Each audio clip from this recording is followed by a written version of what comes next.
Ke keunikan Masjid Nur Soleiman itu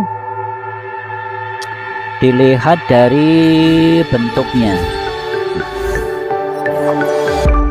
Bentuk Masjid Agung Nur Soleiman ini bisa dilihat unik ya. Uniknya karena memang masjid ini dibangun eranya pada era kerajaan Islam. Eranya fasenya sudah fase akhir ya, karena sudah masuk ke kolonialisme Belanda. Kita pernah dijajah oleh Belanda, di mana tadi kita kembali Bapak Nur Daiman, arsitek masjid ini ilmunya luar biasa. Beliau bisa memadukan ataupun mengawinkan dua kebudayaan, yaitu kebudayaan tradisional dan kebudayaan Eropa. Kebudayaan tradisional di sini ya, kebudayaan Jawa atau kerajaan Islam di Jawa. Ini yang unik. Di mana masjid ini kalau Mbak lihat, dilihat dari luar, atapnya tuh joglo, berbentuk kelimasan, atapnya tumpang, menggambarkan satu gaya zaman pada saat itu, sekitar tahun 1755 1861, itu menjadi unik. Sekarang jarang ada masjid seperti ini. Kalau Mbak menjumpai ya masjid-masjid cagar budaya, misalnya di Solo, di Jogja, di Demak. Saya beberapa kali mencoba sama seperti itu. Ciri masjid tradisional atau masjid pada saat kerajaan Islam adalah atapnya tumpang, berbentuk joglo, di Jawa lo ya. Terus berbentuk bujur sangkar ya. Dulu yang namanya masjid itu nggak bundar, tapi bujur sangkar seperti ini. Kemudian lantainya tinggi dan dikelilingi oleh tembok keliling, hampir dipastikan begitu, itu batas teritorial wilayah ya. Ini seperti sebuah kerajaan saja, dan dilengkapi dengan aksesoris yang ada di masjid ini adalah artefak istilahnya, yaitu bagian-bagian dari cagar budaya hari ini, atau bagian-bagian dari masjid kuno yang unik, di mana di masjid ini ada mimbar yang berbentuk tandu beratap, ada 3 anak tangga. Ketika naik sampai 3 anak tangga baru bisa duduk, itulah duduk singgasana seperti raja. Nah, itu namanya mimbar pada zaman dahulu, dan masih difungsikan seperti awal dibuatnya, yaitu untuk khutbah Jumat. Kemudian di sebelah utaranya, hanya ada di masjid ini atau mungkin masjid-masjid kuno, adalah maksuro. Maksuro itu dulu adalah sebuah tempat khusus pejabat tertinggi ketika ingin ke masjid, ketika ingin sholat di masjid. Itulah maksuro ya. Cuma dulu saya kurang tahu ya, karena kita tentu paham kita ini bukan pelaku sejarah, tapi faktanya ada maksuro. Tempatnya apakah dulu di situ? Tapi kemungkinan di dekat dengan mihrab. Mihrab itu pengimaman ya, kemungkinan dekat. Tapi yang lebih strategis kemudian takmir menempatkan di situ, tidak mengganggu sholat ya. Itu maksuro, tempat. Jadi kalau Pak Bupati misalnya jabatan tertinggi itu ke sini sholat Jumat, sholatnya di situ. Dalam agama Islam nggak ada perbedaan, siapa yang datang duluan ya di depan, kan begitu. Tetapi pada akhir masa Khulafaur Rasyidin, yang namanya pejabat, namanya penguasa perlu dijaga, perlu dilindungi.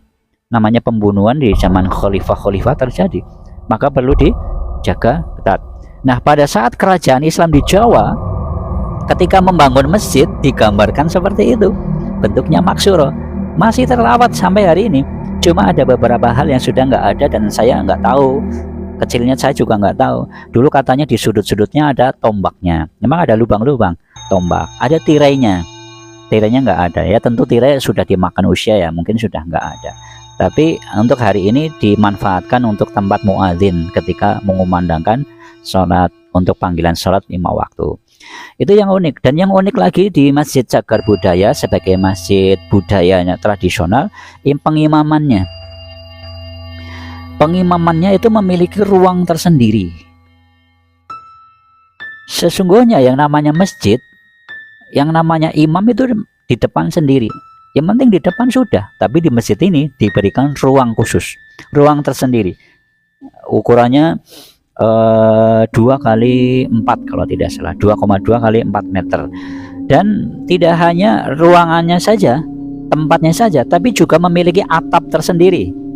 Atapnya juga tumpang.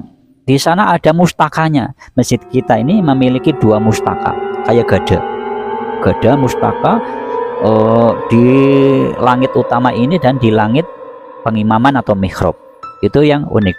Dan mihrab kita, pengimaman kita ini menjadi unik karena ini kemudian menjadi prototipe. Prototipe itu menjadi role model, menjadi percontohan masjid-masjid yang dibangun berikutnya menjadi tiru-tiru, ada pengimamannya, padahal tidak harus. Kayak di Masjidil Haram juga nggak ada.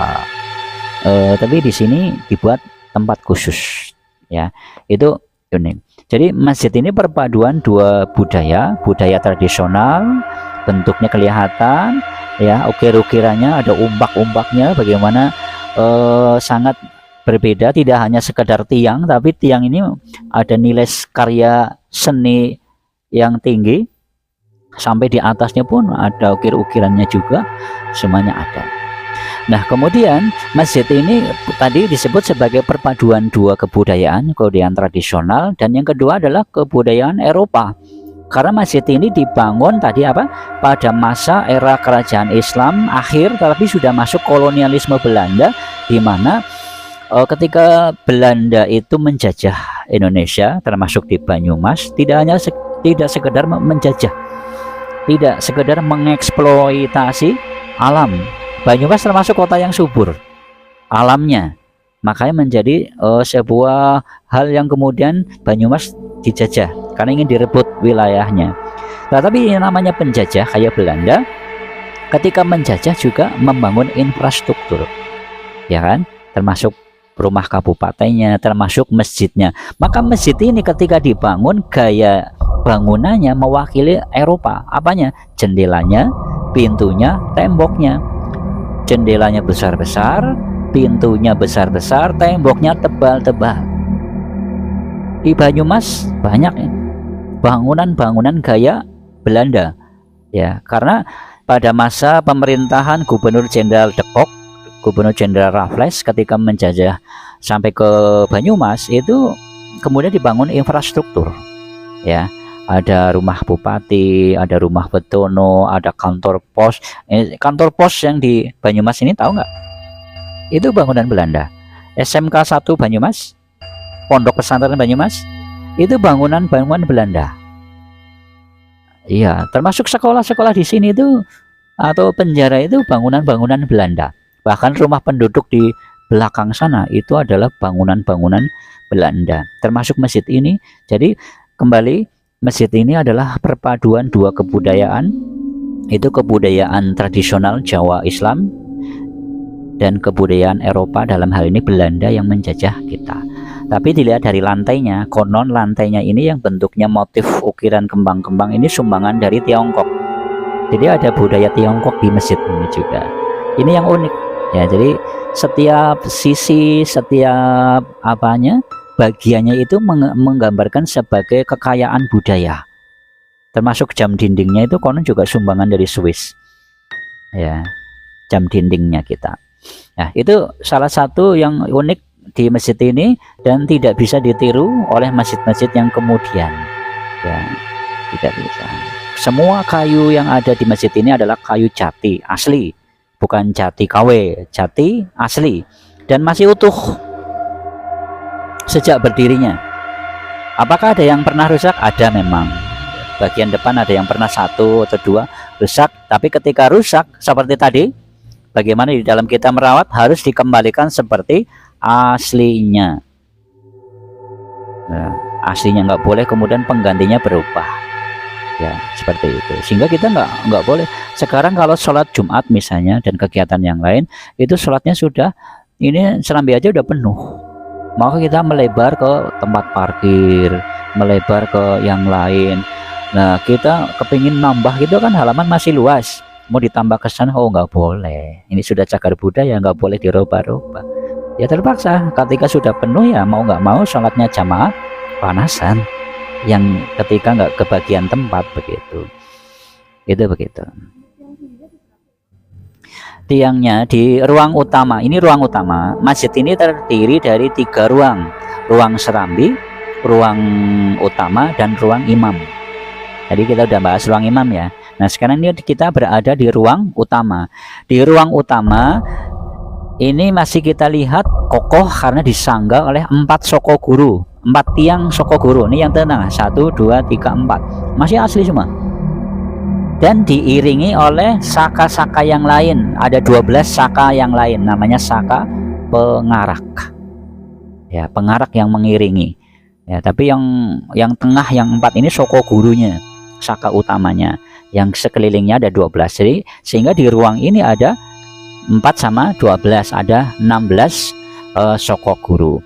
Nah, kalau di serambi itu ada 1, 2, 3, 4, 5, 6 kali 2, 12 saka saka ya, saka yang menyangga ruang di serambi.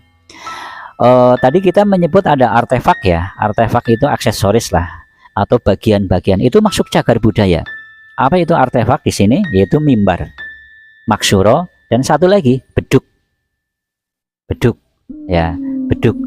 Nah, satu-satunya angka yang terdapat di masjid ini yaitu di beduk, hanya di beduk. Di beduk itu ada gantungannya, di gantungan itu ada tulisannya Arab 1312. Itu menurut pakar ahli kayak Bapak Montana itu sama dengan tahun 1890. Jadi beduknya dibuat tahun 1890. Umurnya berarti sekarang sudah 133 tahun beduknya. Tapi kalau masjid yang adopsi tahun 1755, masjid ini sudah 258 tahun lah kira-kira. Ya, sudah 2,5 abad. Tapi masih terawat, masih terjaga, masih kokoh, dan menjadi living monument, monumen yang masih digunakan untuk ibadah dan aktivitas keagamaan. Itu seperti itu.